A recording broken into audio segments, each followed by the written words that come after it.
নেক আমল বলা হয় আল্লাহ পাকের সকল হুকুমগুলোকে রাসূল আকদাস সাল্লাল্লাহু আলাইহি ওয়াসাল্লামের সিস্টেম অনুযায়ী, তার দেখানো পথ অনুযায়ী, তার দেখানো পদ্ধতি অনুযায়ী পালন করার নাম হলো নেক আমল। এখন আসেন, যারা ঈমান আনলো এবং নেক আমল করলো, মানে আল্লাহ পাকের সকল বিষয়াদের উপরে, ইসলামের সকল বিষয়াদের উপরে যারা বিশ্বাস করলো, সঙ্গে সঙ্গে আল্লাহ পাকের সকল হুকুম আহকামগুলোকে তার নবীর তরিকা মোতাবেক যে পালন করলো, তাদের জন্য আল্লাহ পাকের সুসংবাদ হলো উলাইকা হুম খায়রুল বারিয়া। উলাইকা হুম খায়রুল বারিয়া। বারিয়া মানে হলো কল্যাণ যে পেয়েছে, কল্যাণ প্রাপ্ত। খায়ের মানে হলো শ্রেষ্ঠ। খায়রুল বারিয়া মানে সবচেয়ে বড় ভাগ্যবান, সবচেয়ে শ্রেষ্ঠ কল্যাণ প্রাপ্ত লোক হলো তারা। কি বুঝলেন? ঈমান যে এনেছে তার চাইতে বড় কল্যাণ কেউ পায় নাই। আমলে সালেহ যে করেছে, নেক আমল যে করেছে, তার চাইতে বড় নেক আমল যে করেছে, তার চাইতে বড় কল্যাণ কেউ পায় নাই। সে সবচাইতে বড় শ্রেষ্ঠ কল্যাণ পেয়ে গেছে। যে ঈমান এনেছে সবচাইতে বড় কল্যাণ পেয়ে গেছে। আমলে সালেহ যে করেছে সেও সবচাইতে বড় কল্যাণ পেয়ে গেছে।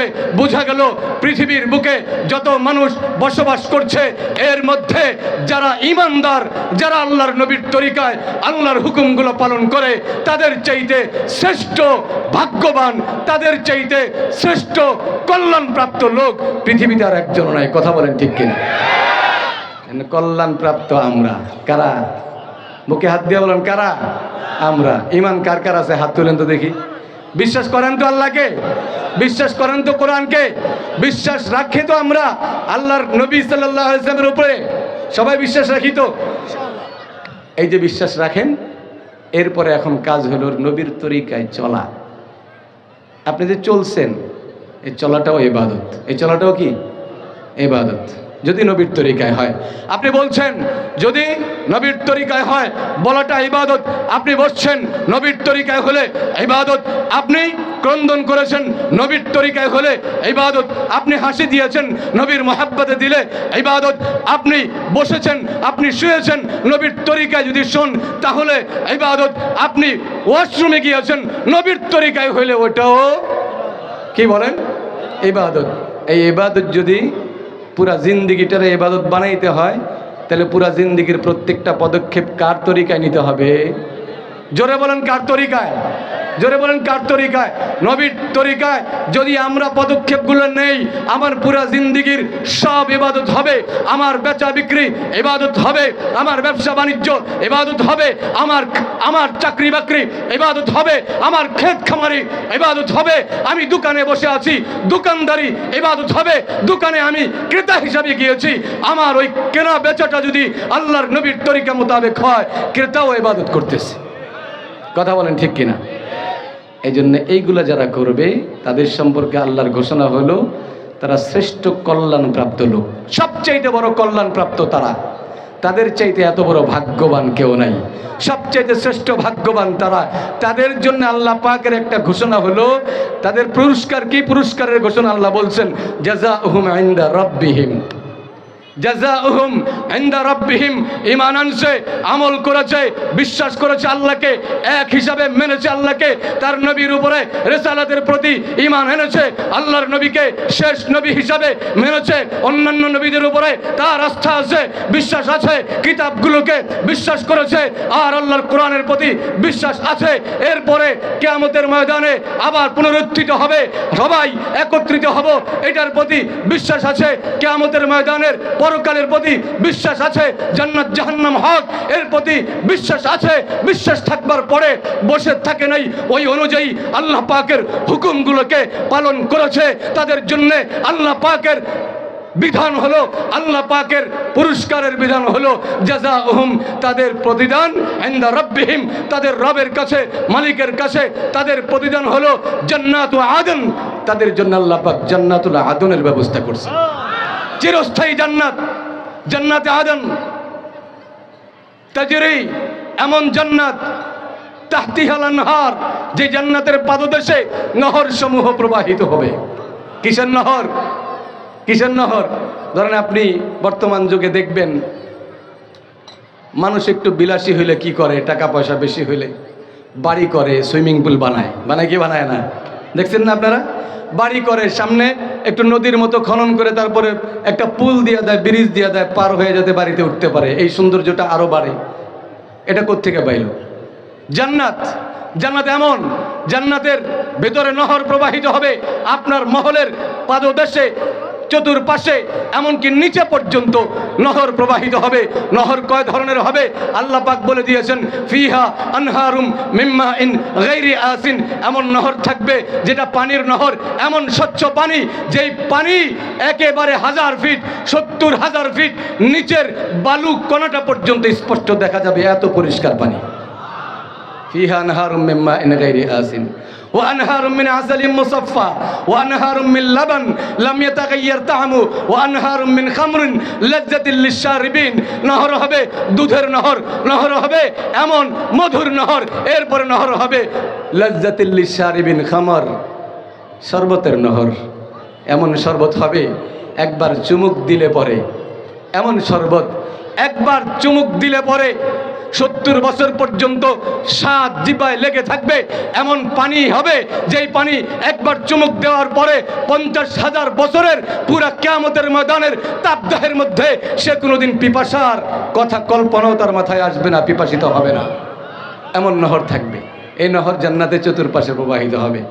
তাজরি মিন তাহতিহাল আনহার। এই জান্নাতটা কয়দিনের? আপনি সমুদ্রের পরিবেশ বা সমুদ্রের আপনার ফিলিংস নেওয়ার জন্যে সমুদ্র সৈকতে যায় কি যায় না? কক্সবাজারে যায় না এমন মানুষ এখানে পাওয়া মুশকিল। যায় কি যায় না? কেন? এই সোজা সমুদ্রের আবহাওয়াটা সে নিবে। কক্সবাজার গেছেন, 5 স্টারের 7 স্টারের হোটেল বুক করেছেন, একদম ভিউটা হলো এমন যে সমুদ্র সরাসরি দেখা যায়, জানলা খুলে দিলেই সমুদ্রের অথয় হাওয়াটা আপনার বুকে লাগে, মুখে লাগে, আপনার শরীরটা চাঙ্গা হয়। 5 স্টার হোটেল বুক করছেন এরকম ভিউ দেখা 3 দিন 7 দিন এর জন্য। যখনই আপনার সময় শেষ, আপনি আর থাকতে পারবেন? থাকতে পারবেন? থাকতে দেবে? বলেন থাকতে দিবে না। সিকিউরিটি এসে বলবে 2 ঘন্টা আগে ওয়ার্নিং দিবে, আপনি প্যাক করেন, ব্যাগ প্যাক করেন, আপনার সময় শেষ, আপনার সময় শেষ। আল্লাহ বলেন, তোমার জন্য আমি যেই প্রতিদান রাখলাম জান্নাতে আদেনের প্রতিদান, যেখানে সদা সর্বদা নহর প্রবাহিত হবে, ওই নহরের মধ্যখানে তোমার বিল্ডিংটা হবে, প্রাসাদটা হবে। এইটা 7 দিনের বুকিং না, 7 বছরের বুকিং না, এটা 70 বছরের বুকিং না, এটা 70,000 বছরের বুকিং না, 70 লাখ বছরের বুকিং না, বরঞ্চ আল্লাহ নিজে বলেছেন খালিদিনা ফিহা আবাদা, চিরস্থায়ী বুকিং দিয়ে রাখছেন আল্লাহ পাক। চিরঞ্জীব থাকবে তুমি সেখানে, কেউ তোমারে ডিস্টার্ব করতে আসবে না, সিকিউরিটি তোমারে বলবে না সময় শেষ। এই জান্নাতে যাইতে চাই কারা কারা? কারা কারা যাইতে চাই? আল্লাহ যেন আমাদের সবাই কবুল করেন। জান্নাতে, এরকম জান্নাতে যাবো তো ইনশাআল্লাহ। আমরা তো হাত তুলে বলতে পারি আমাদের আসল বাড়ি কোথায়, কোথার থেকে আসছি আমরা, আমাদের আসল বাড়ি জান্নাতে। আমরা ফেরত যাব কোথায়? যাদের আসল বাড়ি অন্য দেশে তারা তো অন্য দেশেই যাবে। আমাদের আসল বাড়ি কোথায়? মানুষের আসল বাড়ি কোথায়? এই আসল বাড়িকে পাইতে হইলে আসল বাড়ির মালিকের হুকুম ছাড়া পাওয়া যাবে না। আসল বাড়িতে যাইতে হইলে মালিকের অনুমতি ছাড়া যাওয়া যাবে না। যিনি আমার খালিক, যিনি আমার মালিক, ওনার উপরে পরিপূর্ণ আস্থার সাথে আমি বিশ্বাস করলে উনি আমাকে আমার আসল বাড়িতে পৌঁছে দিবেন। আসল বাড়ির নাম হলো কি? জান্নাত। একবারই হলো জান্নাতুল ফিরদাউস, আর একবারে জান্নাতুল মাওয়া, জান্নাতুল খুলদ, জান্নাতে আদন। 8টা জান্নাত। এই 8টা জান্নাতের অধিবাসী আমরা। এই জান্নাতে আল্লাহর হুকুম পালন না করলে যাওয়া যাবে না। যাবে? বলেন যাওয়া যাবে না। এই জন্য জান্নাতে যেতে হলে আমাদেরকে আল্লাহ পাকের উপরে আস্থার সাথে বিশ্বাস রাখতে হবে এবং তার হুকুমগুলোকে রাসূলুল্লাহ সাল্লাল্লাহু আলাইহি ওয়াসাল্লামের সিস্টেম অনুযায়ী, পদ্ধতি অনুযায়ী পালন করে যেতে হবে। রাজি আছেন কারা কারা? কারা কারা রাজি আছেন? জীবন চলবে কার মতো করে? কার মতো করে? রাসূলের মতো করে। কার মতো? হাত নামান দেখি। আপনার দোকানদারি কার মতো চালাবেন? আমরা কোনো কালেকশন করব না। মাশাআল্লাহ। কার মতো করে আপনি আপনার দোকানদারি করবেন? রাসূলের পদ্ধতি না ফ্যাসিস্টদের পদ্ধতি? রাসূলের পদ্ধতি না সমাজতান্ত্রিক পদ্ধতি? রাসূলের পদ্ধতি না মানুষের সৃষ্টি করা মতবাদের পদ্ধতি? আমার ব্যবসা হবে রাসূলের পদ্ধতিতে। কি বলেন, কথা ঠিক কিনা?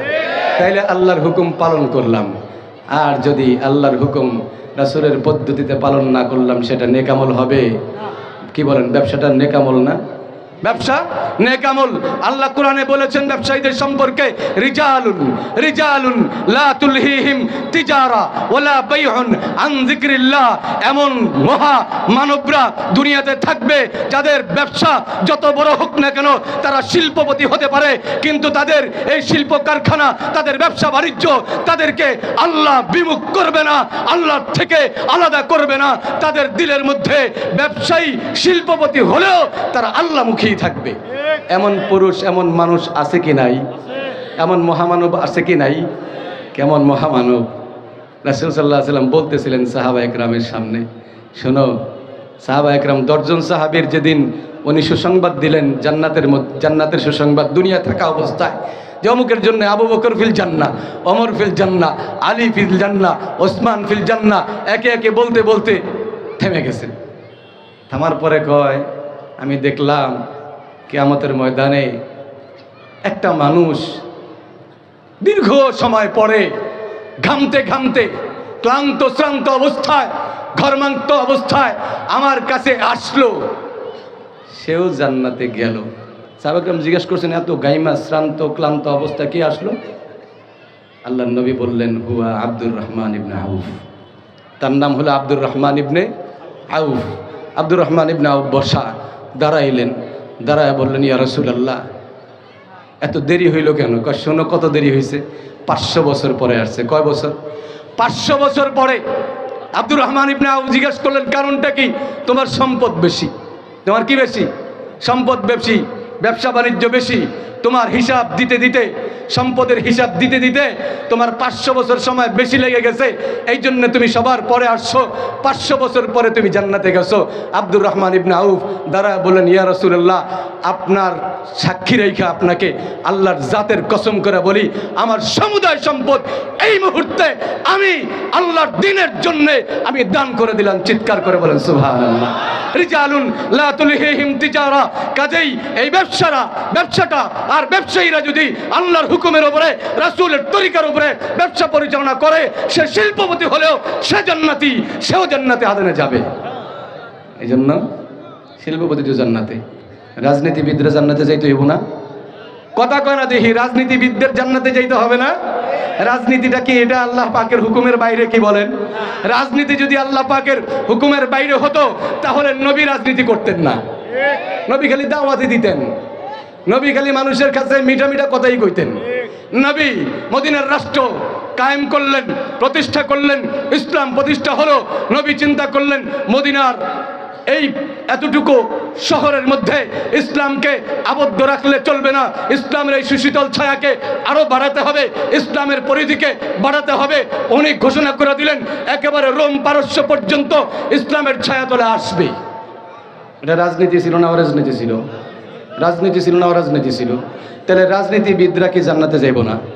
যাইবে। কিভাবে? রাজনীতি করতে হবে আল্লাহ পাকের হুকুম অনুযায়ী। কার হুকুম অনুযায়ী? রাজনীতি করতে হবে আল্লাহর হুকুম অনুযায়ী, রাজনীতি করতে হবে রাসূলের তরিকা অনুযায়ী। রাজনীতি যদি রাসূলের তরিকা মোতাবেক হয়, রাজনীতিবিদও জান্নাতে যাবে। দেশের শাসন যদি কেউ আল্লাহর হুকুমের উপরে চালায়, এই শাসক কোথায় যাবে বলেন? আল্লাহর নবী যে সুসংবাদ দিয়েছেন, সাবাআতুন 7 শ্রেণীর মানুষ, ফি জিল্লিল্লাহ, 7 শ্রেণীর মানুষ আল্লাহ পাকের রহমতের ছায়াতলে কিয়ামতের ময়দানে থাকবে। ইযিল্লুহুমুল্লাহ ইয়াওমা লা যিল্লা ইল্লা যিল্লাহ। আল্লাহ পাকের ছায়া ছাড়া, আরশের ছায়া ছাড়া, রহমতের ছায়া ছাড়া যে কিয়ামতের ময়দানে কোনো ছায়া থাকবে না, ওই ময়দানে 7 শ্রেণীর মানুষকে আল্লাহ পাক আরশের নিচে ছায়া দিবেন। সাহাবায়ে কেরাম জিজ্ঞেস করলেন, তারা কারা? আল্লাহর নবী বললেন, 1 নম্বর যারা, তারা হলো রাজনীতিবিদরা। এক নম্বর হলো শাসকেরা, ওই শাসক সুলতানুন আদেল, যেই শাসক ন্যায় বিচারক ছিল, যার শাসন আমলে জুলুম অত্যাচার হয় নাই, যার শাসন আমলে পক্ষপাতিত্ব হয় নাই, যার শাসন আমলে নিজের দল আর অপর দল বিরোধী দল নির্বিশেষে সবাই ন্যায় বিচার পেয়েছে, ওই শাসক এক নম্বরে আল্লাহ পাকের আরশের ছায়ার নিচে কিয়ামতের ময়দানে জায়গা পাবে। তাহলে শাসন ব্যবস্থা এটা রাজনীতি না রাজনীতি? রাজনীতি না রাজনীতি? যদি শাসন ব্যবস্থা রাজনীতি হয়ে থাকে তাহলে তার কার হুকুম অনুযায়ী চলবে? কার হুকুম অনুযায়ী আর কার তরিকা মোতাবেক? আল্লাহর নবীর তরিকা মোতাবেক রাজনীতি চললে এই দেশে ন্যায় বিচার প্রতিষ্ঠা হবে, যাদের শাসন আমলে একটা সংখ্যালঘু পর্যন্ত ভীত সন্ত্রস্ত থাকবে না। এই জন্য রাজনীতিটাও আল্লাহর হুকুম কিনা? তাহলে এই হুকুম পালন করতে হবে কার তরিকায়? রাসূলের তরিকায়। পালন করলে যে পালন করবে রাজনীতি আল্লাহর হুকুম এবং রাসূলের তরিকা মোতাবেক করবে, তার ঠিকানা কোথায়?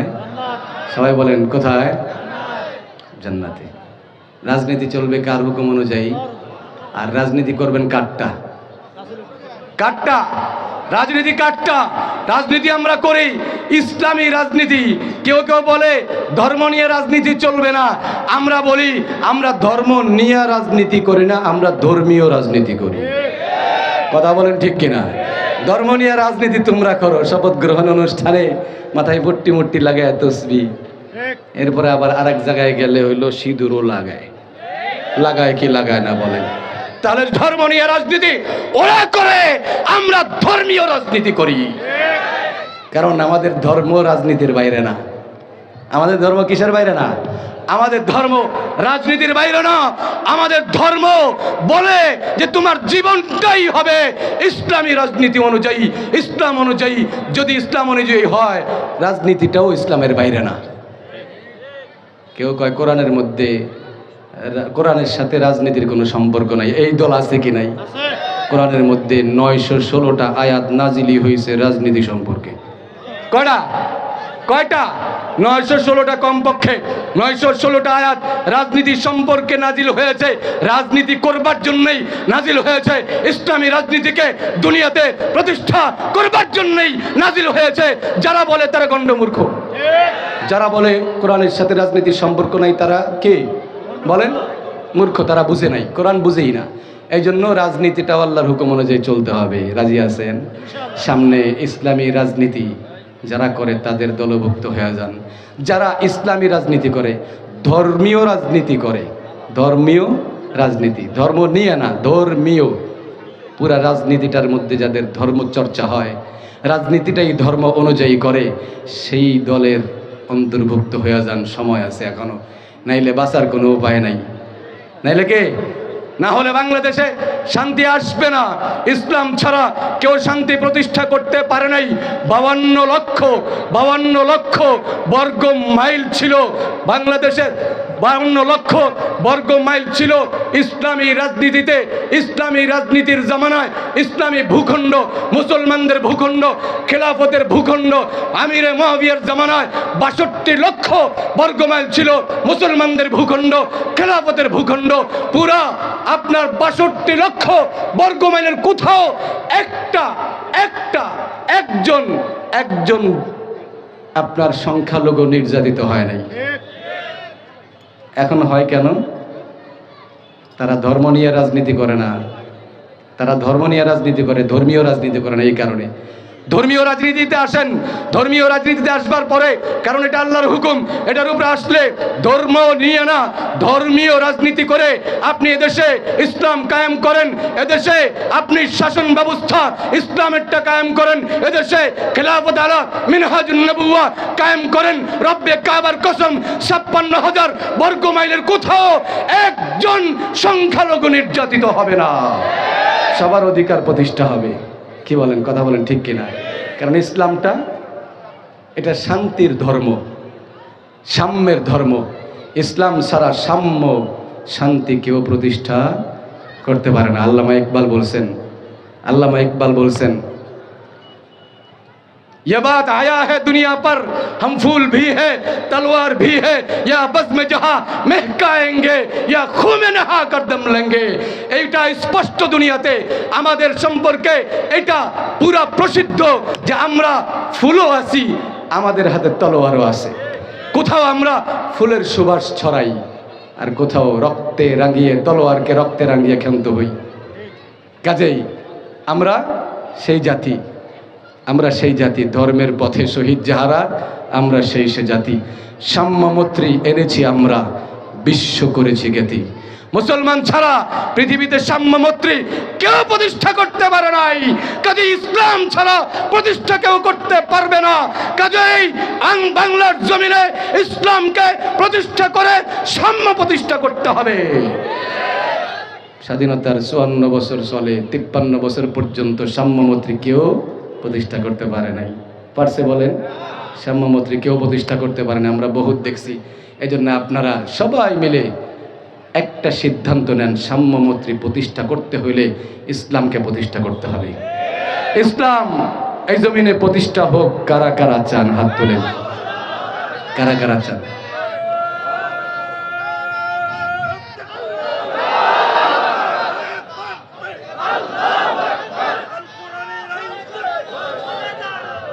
হাত নামা।